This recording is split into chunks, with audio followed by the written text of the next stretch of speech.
Last video में हमने वर्णमाला का अध्ययन किया था। उसी वर्णमाला के अंतर्गत आज हम वर्ण संयोजन और वर्ण वियोजन का अध्ययन करेंगे। वर्ण संयोजन, वर्ण वियोजन। वर्ण संयोजन किसी विशेष वर्ण को संयोजित करके यानी एक साथ मिलाकर शब्द के रूप में लिखना वर्ण संयोजन कहलाता है। जैसा कि हमें नाम से ही ज्ञात हो रहा है, संयोजन अर्थात जोड़ना। तो इस प्रकार से वर्णों को संयोजित करके यानी मिलाकर एक शब्द का निर्माण करना, शब्द के रूप में लिखना क्या कहलाता है? वर्ण संयोजन कहलाता है। इस प्रकार से हमें कुछ बातों का ध्यान देना है इसमें। जैसे नंबर 1, किसी व्यंजन के बाद अगर कोई स्वर हो तो स्वर को व्यंजन के रूप में मिला देना चाहिए। इस उदाहरण से हम इस प्रकार से समझते हैं, किसी व्यंजन के बाद, किसी व्यंजन के बाद, व्यंजन इसमें ब है, स्वर हो तो, स्वर हो तो अस्वर है, तो स्वर को व्यंजन के रूप में मिला देना चाहिए। हमने स्वर को व्यंजन के रूप में मिलाया तो बना बा। इस प्रकार से स्वर को व्यंजन के रूप में मिलाया तो ल और अ मिलके ल। इसी प्रकार से अस्वर में व्यंजन क को मिलाया तो बना क। इस प्रकार से बालक शब्द बना।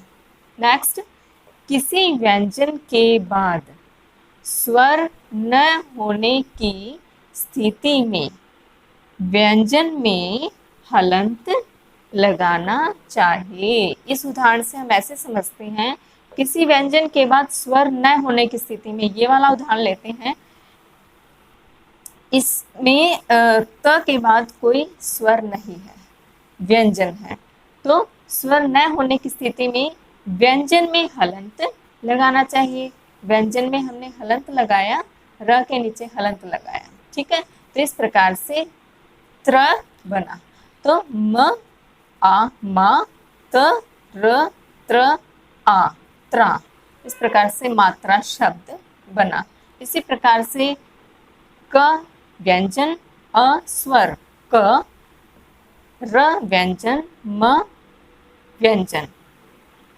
अब देखिए इसमें आधा र है, तो इस कारण से हमने इसमें स्वर का मेल नहीं किया, तो आधा र ही रखा। र म के बाद फिर अ, क्योंकि हमें म पूरा करना है, तो कर्म बना। उसके बाद जैसे न व्यंजन है, आ स्वर ना, आधा स व्यंजन, ई स्वर मिलके सी, क आ का। इस प्रकार से हमारा शब्द बना नासिका। इस प्रकार से हमने वर्णों को संयोजित करके एक शब्द बनाना सीखा। आगे वर्ण वियोजन। जैसा वर्ण संयोजन में योजन करना अर्थात जोड़ना, उसी प्रकार के वियोजन में वर्णों को तोड़ना अर्थात पृथक पृथक करना या अलग अलग करना। इस प्रकार से देखते हैं, संयोजित किए हुए या मिलाकर लिखे हुए शब्दों को पृथक पृथक करना अर्थात पृथक पृथक अलग अलग करना वर्ण वियोजन कहलाता है। जैसे हमें इसमें भी कुछ बातों का ध्यान रखना है, जिस प्रकार से नंबर 1, स्वर व व्यंजन को अलग अलग लिखना चाहिए। जिस प्रकार से हमने लिखा है उदाहरण में, स्वर अ है और व्यंजन ग। इसी प्रकार से ई स्वर है, ण व्यंजन, अस्वर है त व्यंजन, अस्वर है म व्यंजन। इस प्रकार से हमने स्वर और व्यंजनों को अलग अलग करके लिखा। नंबर 2 पे है, प्रत्येक व्यंजन वर्ण में हलंत होना चाहिए। जैसा कि आपको सबको पता है कि व्यंजन वर्णों में बिना स्वरों के तो वो आधा रहता है, और आधा कब लिख सकते हैं हम, किस प्रकार से लिख सकते हैं? उनके नीचे हलंत लगाकर। तो इस प्रकार से जैसे हमने लिखा, प्रत्येक व्यंजन वर्ण में हलंत होना चाहिए। हमने ग व्यंजन है, हलंत लगा हुआ है, ण के नीचे भी हलंत है, त व्यंजन है, हलंत है, म के नीचे हलंत है, ये व्यंजन है। नंबर 3 पे है व्यंजन से स्वर अलग करके।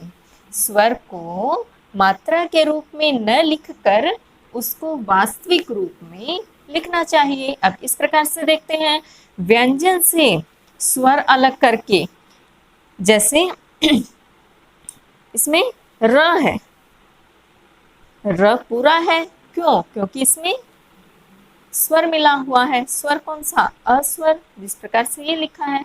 तो व्यंजन से हमने स्वर को अलग लिखा, अलग करके स्वर को मात्रा के रूप में न लिखकर हमने अ की मात्रा कौन सी होती है? और इसी में मिला हुआ है, जैसे ई लगा हुआ है, इसमें ई की मात्रा कौन सी होती है? ये बड़ी ई है इसमें। तो इस प्रकार से र इसमें आधा स है, आधे स को हम आधा ही लिखेंगे, इसमें स्वर का मेल नहीं करेंगे। उसके बाद पूरा स किस प्रकार से होगा? हमें सी लिखना है, तो इसमें ई स्वर का मेल करना है, और ई की ये वाली मात्रा ना लगाकर हमें इसमें पूरा ई को वास्तविक दिखाना है, अर्थात उसको अपना प्रत्यक्ष रूप में उसको लिखना है। तो इस प्रकार से क्या बना? र अ स आधा स पूरा स ई मिलकर हुआ। तो इस प्रकार से रस्सी बना। ठीक है। इसी प्रकार से हलंत शब्द का वियोजन करेंगे। ह व्यंजन है, अ स्वर है, तो इस प्रकार से बना पूरा ह।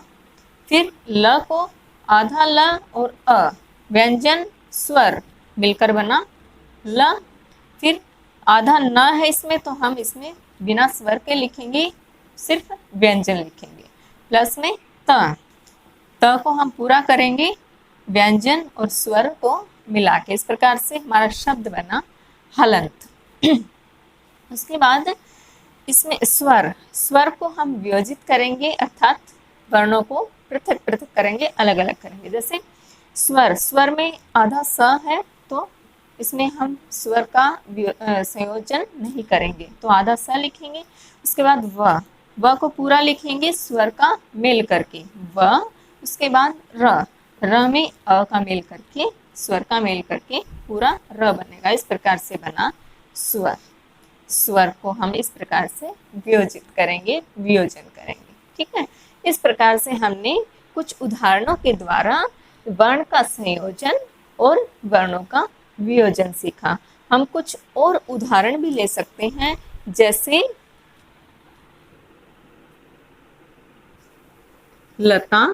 लता को अगर हम वियोजित करेंगे तो इस प्रकार से करेंगे। ल व्यंजन है, इसमें अ स्वर को मिलाएंगे।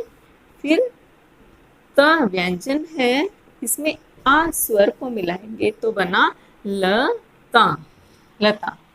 ठीक है। उसी प्रकार से हम जैसे राम, र आ की मात्रा इसमें है, तो हम इसके वास्तविक रूप को लिखेंगे आ म अ, राम। ठीक है।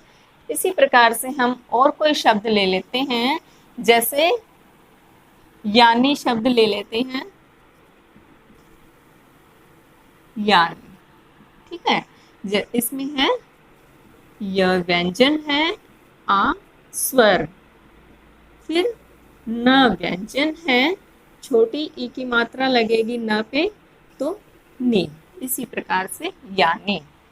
ठीक है।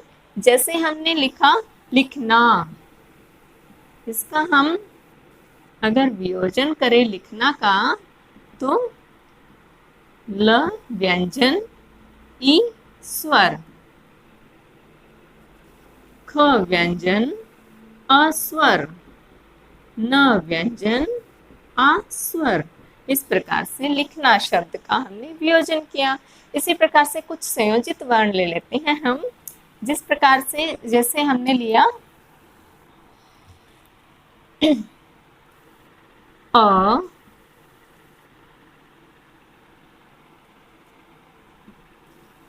अ अपने आप में पूर्ण है, ग,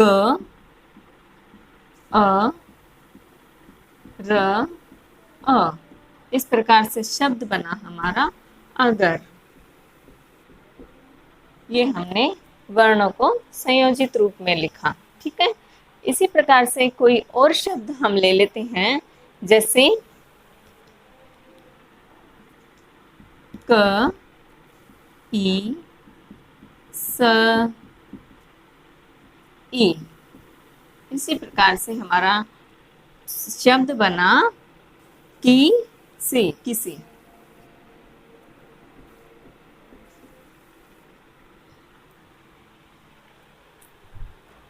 तो इस प्रकार से बच्चों आज हमने वर्ण संयोजन और वर्ण वियोजन कुछ उदाहरणों के साथ सीखा। इससे नेक्स्ट वीडियो में हम वाक्य बनाना सीखेंगे। तो आज के लिए इतना ही, मिलते हैं नेक्स्ट वीडियो में, तब तक के लिए धन्यवाद।